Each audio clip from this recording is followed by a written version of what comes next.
Hello everyone, good afternoon and welcome back to the Market Color Recap session for today, the 1st of July 2025. My name is Sabiabi and I'm just going to be giving a quick recap on what we looked at this morning. If you missed this morning's session, you can always catch up on that on our YouTube page. The name is Value Flow Trading. So you can see the detailed breakdown of everything we highlighted and where we marked out certain level points. For this recap, we're just going to be seeing if price has now traded into the zones that we marked out and if we've taken advantage of any trading opportunity that has presented itself so far.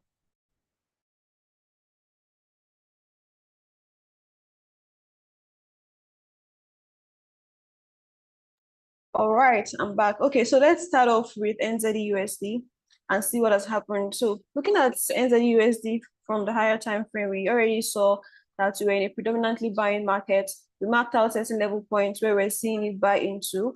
For NZD USD, price has taken out what could have served as different resistance levels, and price could just keep buying all the way to the next resistance point on H4, which is right here, using the crosshair for the sake of those of us that don't have the indicators on our charts. Price may just end up buying all the way to 0.63781, provided we do not have any fundamental news release that comes out to shake things up a bit, right? So if we're looking at that now, we came down to H1, marked out the different points of interest we wanted to see price trading to, so we could get opportunities to continue buying, but buying low, not just from the top. And you can see the points of interest are still very much on the charts. 0.60567, 60237, and 59839 were the 3 points of interest marked out. Price has not traded into those zones, obviously, right? So we still went to M5 and we marked out what could have been trades of the sessions. We marked out 4 basic points: yesterday's high, yesterday's low, day before yesterday's high, day before yesterday's low. Price has now traded into what could serve as false resistance, turn current support, which is what you're seeing here. But has a confirmation been printed? Not yet. If we see a confirmation from where price is, because this is the point of interest on the lower time frame, then we can go ahead to take this trade. But my most preferred point of interest will be somewhere around this level. Why? Because I want my stop loss to be a bit tighter. If this level eventually holds and I take this trade, I may not go in with the same lot size I would if my entry was from here, right? Compared to if my entry was from here, because the stop loss here would be a bit wider, to be from this particular level all the way down here, which would be my protected low. That's about 46 pips. So if this level holds and I see a confirmation, I'll take the trade with a lower lot size to give me enough room to accommodate the bigger stop loss. And my take profits will be headed somewhere. Our take profit on H4 is quite far. Remember, we stated price has taken out this zone, right? This could serve as a hindrance. Let me get my crosshair too. Right, this is where price currently is. This is a hindrance. So if price is able to break above this zone, then we could be headed here. But because of where price is, there's going to be a bit of a tussle for price before it eventually breaks above and either continues above, or it's just going to start eventually breaking structures to the downside and eventually forming a new trend. But based on what I'm seeing here on M5, price has traded into my POI. Is the M5 POI going to hold? Let's check M1. On M1 now, give a second while it loads up. The indicators are quite heavy. Okay, so has there been a confirmation for me to enter NZD USD buy from this time frame? Not yet. When that confirmation is printed, I will take a short, lower lot size because of the bigger stop loss. But if this level does not hold, we know the next level it is going to be trading into is our second point of interest, which I consider my most preferred, somewhere here. So take note of this. You want to watch and see what price does when price gets to this level. Depending on how you take your trades, look for confirmations, and if you meet your own bias as well, by all means, take that trade. For AUD USD, we had a buy bias. We marked out certain level points on H1. They are still very much on our charts. 65360, 0.65029, and 0.64736, right? H1, price has not traded into those levels. Understandable. This is not, or these are not the fastest moving asset classes. So it may take a bit of time before it eventually trades into the zones on the H1 time frame. Because from where price currently is to where we're saying it is most likely to trade into, okay, not that much actually. First POI is about 40 pips. This can be achieved in one session, all things being equal. But we then went ahead on M5 and drew out more points of interest. You can see this horizontal line you see here is from our H1 time frame, which is reflected on the M5 with the new zone we marked out. So there's a bit of extra confluence around this level. But we have 3 basic points of interest here as well.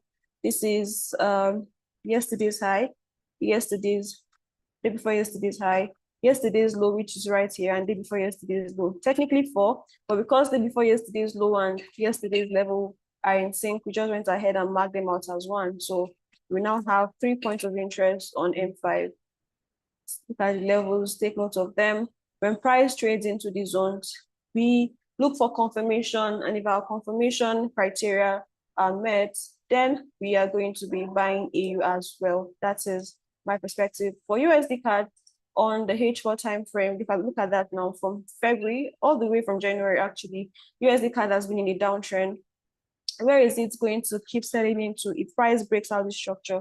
If price is able to take out this level, because from what we're seeing now, we do not have a lower low yet, not yet. But if price comes and breaks below this zone, the next level it could be trading into will be the next support zone, which is somewhere here. Bring that all the way to the front. This could be the next level it trades into, and if it breaks through, we know where it is headed for the next support. So this is H4 bias, but we didn't jump into a sell because, where were we from the beginning? So we marked out POIs that wanted to see USD CAD retrace into, so we will continue selling. POI 1 is 1.36709, and POI 2 is 1.37694. Price retraces into the zones, we see confirmations. What are we doing? We're selling. M5, our POI on the H1 is here as well, almost in confluence with a key point of interest on M5, which is right around this zone. So we're saying price should retrace into this level, all things being equal. And when it comes here, we see confirmations. We need to continue the H4 sell, right? But there's also the trend here, which could serve as an hindrance around this zone. If you even look at the left side of the chart, there is a previous resistance around this level that could act as future support, even here. So is it possible that we see price trade into this zone I just marked out and continue to sell? Very likely. And that is the main reason why we always wait for confirmations. We could go ahead and set pending limits here, and we can get triggered and keep moving. That is for sure. However, confirmation just gives us extra confidence to take those trades, so that even if it ends, we take profit, even if it ends in stop loss, we know that we obeyed our rules, we stuck to it. In trading, losses are inevitable. So regardless, if we get stopped out, our rule was obeyed. We'll just wait for the next opportunity. And if it hits take profits, good for us, money has been made, right? So yes, this is what I am watching out for. My bias has not changed yet. My levels are still valid and I'm still watching out for them. But remember, like we stated this morning, we have 2 fundamental news releases coming out today. There's one by 2:30 p.m. You can go and check on Forex Factory. And there's another one coming out by 3 p.m. I believe, Jolt job openings. So you want to keep an eye out on that. It's coming out on the dollar, and any news release on the dollar will have an impact on these commodity currencies because they are dollar correlated. So this is what we're working out for. We're still waiting, and that is it. Right, so if you have any questions, let me know before we call it a wrap for today. You can go on our YouTube page to catch the session of this morning. We touched on indices there as well. The video is still there, so you can go watch that, see the levels that were marked out, and take advantage of those sessions. If you have any questions so far, please let me know. The recaps are quite straight to the point because we've already done a detailed analysis. We're just coming to check out those levels again to see if they are holding. So this is quite fast. It's 2 p.m. on the dots. Look at our levels and do what we need to do. So is this helpful? Are we together on these? Are we looking at these asset classes as well? Do you have any questions so far? Please let me know.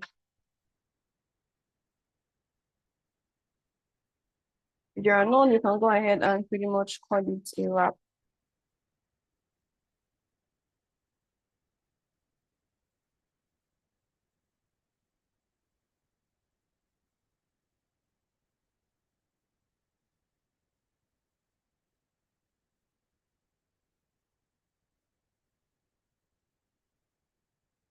Okay, perfect. If there are no questions, this is where we call it a wrap. Remember, we're going to be reconvening tomorrow at 8:30 a.m. on the dot. Please do well to join. Also, we have our events coming up in Abuja on the 2nd of August. If you live in that environment, do well to join. We're going to drop the link in the community so you can sign up. If you're not in the community and you're watching us from YouTube, simply type vfthub.link/market color and you join the community so you start to see the more active or live setups that we drop there and information that we also drop there as well. With that being said, not taking too much more of our time. Thank you so much for joining. See you tomorrow, 8:30 a.m. on the dot. Cheers and God bless.